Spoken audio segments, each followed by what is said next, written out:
네, 오늘은 정관장 창업에 대해서 알아보도록 하겠습니다.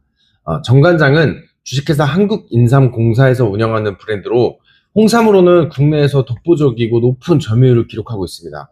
현재 전국에 많은 매장이 있는데 의아한 점으로는 우리가 주변에 보면 매장을 이용하는 고객은 별로 없어 보여요. 근데 굉장히 오랫동안 운영하고 있죠. 그 점주님들도 오랫동안 장사를 하고 있다는 점인데 2025년 기준으로 정보공개서에 등록된 내용에 따르면 현재 가맹점 평균 매출액은 월 평균 매출로 3,932만 원 정도라고 합니다. 네, 그렇다면 실제 남는 수익은 어느 정도일까요? 이번 영상에서는 정관장 창업 비용부터 실제 수익, 그리고 유일한 창업 방법인 양도양수 방식에 대해서도 어떻게 시작해야 하는지, 그리고 주의사항까지 짚어보도록 하겠습니다. 네. 일단 가장 중요한 매출과 수익을 먼저 보면요. 정보공개서에 등록된 내용을 보면 2025년 기준 746개의 가맹점 평균 연 매출액이 4억 7,184만 원이고 이를 12달로 나누면 3,920만 원 정도입니다. 네. 높은 객단가와 온라인 판매 연계 등이 이제 가맹점 매출의 근거로 예상이 되는데요. 그렇다면 실제 남는 수익이 얼마인지 계산해 보겠습니다.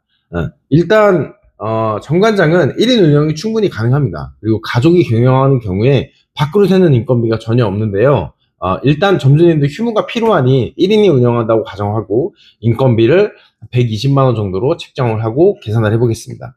정관장 판매 원가는 약 71% 정도 되고요. 거기에 임대료 200만 원, 관리비 50만 원, 그리고 카드 수수료 및 운영 경비를 약 150만 원 정도로 가정을 해보겠습니다. 왜냐하면 매장에서 판매하고 고객들한테 샘플을 제공하는 경우들도 있기 때문에 기타 잡비를 150만 원 정도로 보면 실제 점주님이 운영해서 발생될 수 있는 수익은 약 620만 원 정도입니다. 네, 뭐 고정비나 운영 방식에 따른 편차는 있겠지만 매출액 대비 약 15%에서 17% 정도로 수익을 예상하시면 될 것 같고요. 매출이 더 높아질수록 지출 비율은 낮아지는 구조로 수익률은 점차 증가하게 됩니다. 네. 그리고 그래서 정관장 매출에 따른 수익률은 매출의 약 15에서 17%로 예상하시면 됩니다. 네. 그리고 정관장의 창업 비용을 보면 정관장 개설 기준은 약 15평입니다. 네, 지금 말씀드리는 창업 비용은 신규 개설 시 발생되는 창업 비용인데요. 가맹비 1,200만 원, 그리고 인테리어 8천만 원, 그리고 설비 및 초도물류 비용 포함해서 약 1억 9천만 원 정도가 발생됩니다. 여기에 점포 임차 비용 등 여러 가지 비용들을 포함한 현실적인 투자 비용은 약 2억 5천만 원 전후는 예상을 하셔야 됩니다. 네, 이보다 높은 비용이 발생될 수도 있지만 이 정도 이상은 예상을 하셔야 됩니다. 네. 정관장은 최근 3년 기준으로 신규로 오픈한 가맹점이 없습니다. 네. 2025년 기준으로 전체 매장이 840개 점이고 그 중에 746개 점이 가맹점, 그리고 직영점이 94개 점인데요. 전년 대비 가맹점은 소폭 줄어들고 직영점은 늘어난 추세입니다. 네. 가맹점 변동 현황을 보더라도 매년 20여 개의 가맹점이 양도양수되고 있고 계약 해지가 조금 있는 것이 있는데 그 반면 신규 개설은 아예 없습니다. 네. 그렇기 때문에 정관장의 가맹점 창업 방식은 현재 기준으로는 양도양수가 유일한 방식입니다. 네. 그래서 우리가 이 정관장 창업할 때 주의사항을 조금 보면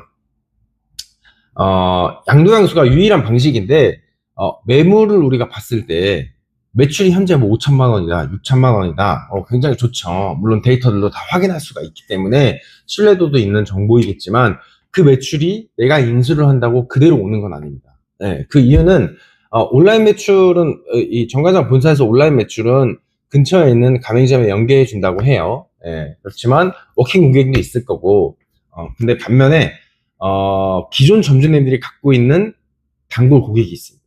예, 정관장은 사실 이게 이제 어떻게 보면 매출에 많은 비중을 차지하는 점포들도 많아요. 예, 점주님들이 어떤 여러 가지 또 인맥이나 여러 가지 또 그 거래처를 통해서 특판을 진행한다던가 그래서 고정적으로 나가는 거래처들이 있는 경우가 많습니다. 예, 그래서 매출이 뭐 5천만 원이면 보편적으로는 한 50%에서 60% 정도만 승계가 될 수 있다라고 보고 나머지는 보장된다고 보지 않습니다. 예, 그게 좋습니다. 보장될 수도 있겠지만 그게 나한테 임의로 왔다가 그냥 단발성 거래로 끝나는 경우도 생길 거고 기존 점주님한테 이루어졌던 거래라고 하면 그렇기 때문에 그거는 내가 확실하게 보장되지는 않는다. 다만 내가 어떻게 하냐에 따라서 그 거래가 유지될 수 있고 그 매출이 꾸준하게 유지될 수 있다라고 볼 수 있습니다. 그래서 내가 한 50%에서 60% 정도의 매출은 내가 승계를 받지만 나머지 매출은 내가 열심히 들어가서 또 만들고 유지해야 된다라고 생각을 하는 게 좋습니다. 네, 정관장도 판매점이고 판매에 대한 판로가 많잖아요. 네, 요즘에는 정관장도 온라인 채널로 판매량이 점점 높아지고 있는 추세이기 때문에 그래서 그 부분에 대해서는 이제 점주의 역량이 어느 정도 중요하다. 내가 들어만 가면 알아서 매출이 일어나는 건 아니다. 판매자의 역할이 필요하다라고 생각을 하시는 게 좋습니다. 네. 오늘 정관장 창업에 대해서 현재 많은 분들이 관심을 갖고 계시는데 개념에 대해서 정리를 좀 해보면 안정적인 브랜드이고 독보적인 입지에 있죠. 창업에 대한 문턱은 조금 높습니다. 네. 우리가 원한다고 무조건 할 수 있는 건 아니니까요. 네. 그리고 본사에 이제 창업을 시작하게 되면 거기에 발생되는 양도양수 창업에 대한 절차들이 좀 있는데요. 가볍게 조금 살펴보면 일단 1년에 명의 변경 신청을 할 수 있는 기회가 3번 내지 4번 있습니다. 네, 그 시기에 맞춰가지고 양도양수에 대한 창업 신청을 해야 되고요. 정관장 창업 가맹점 신청서를 간단하게 보면 거기에는 점주의 인적사항은 물론 이력서처럼 작성하셔야 돼요. 네, 그리고 투자 금액에 대한 어떤 조달 계획이나 그리고 이제 사업 계획처럼 여러 가지 내용들을 서면으로 작성해서 신청서를 제출해야 됩니다. 그래서 신청서를 제출하고 그 신청서를 정관장 가맹 본사에서 봤을 때 점주의 여러 가지들을 평가를 해서 우리 기준에 부합하다라고 하면 이제 대면 상담이나 그 이후의 절차에 따라서 가맹점 인수인계를 받고 최종 오픈까지 가게 됩니다. 네, 이 기준은 베스킨라빈스나 또 뭐 엽기떡볶이나 다이소나 어느 정도 궤도에 있는 정점에 있는 브랜드들하고는 거의 비슷한 기준인데요. 예, 그래도 많이 높은 편입니다. 예, 점주의 신용도도 어떤 기관을 통해서 조회해서 또 평가를 하기 때문에 우수한 점주님들을 우선적으로 모집을 하려고 하는 그런 기준을 좀 가지고 있다고 생각을 해보시면 될 것 같습니다. 그래서 내가 돈만 있다고 할 수 있는 브랜드는 아니고 내가 돈도 있어야 되고 어느 정도 판매자 역할을 충분히 할 수 있어야 되고 또 정관장이 제시하는 가맹점주의 기준에 부합해야 비로소 가맹점주가 될 수 있다. 네, 그렇게 좀 생각을 해보시면 좋을 것 같고요. 네, 그리고 정관장 창업에 대해서 이제 여러 분들이 말씀을 해주신 영상들이 있는데요. 보면은 이제 권리금에 대해서는 저도 이제 의견을 좀 갖고 있는 게 있어가지고 말씀을 드리자면 정관장 창업하려면 권리금을 그래도 매출 좀 나오는 매장은 한 2, 3억 대는 주고 들어가야 되는 경우가 일반적입니다. 네. 근데 이제 이 권리금에 대해서 보장성에 대해서 조금 말씀을 드리고 싶은데요. 이거는 개인적인 의견입니다. 네. 정관장 같은 브랜드는 권리금은 사실 항목으로 보자면 보장되는 금액은 아닙니다.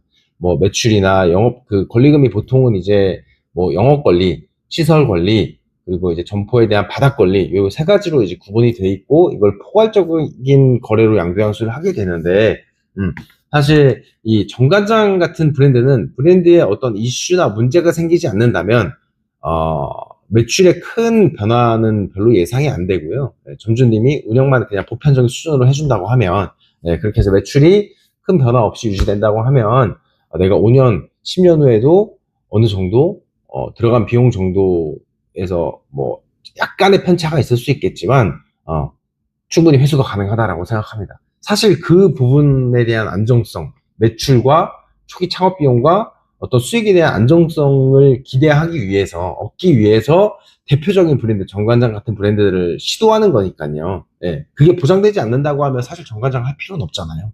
네, 그렇기 때문에 우리나라 창업 프랜차이즈의 정점에 있는 브랜드들을 하는 이유가 사실 거기에 목적도 어느 정도 있기 때문에 네, 초기 투자 금액에 발생됐던 권리금은 어느 정도 시세가 유지되기 때문에 회수가 가능하다. 네, 저의 의견은 그렇습니다. 네, 정관장처럼 대표적인 브랜드는 안정성이 뒷받침되기 때문에 창업에 대한 문턱은 높지만 우리가 시도해 볼 만하다. 네, 그렇게 좀 생각을 하고 있고요.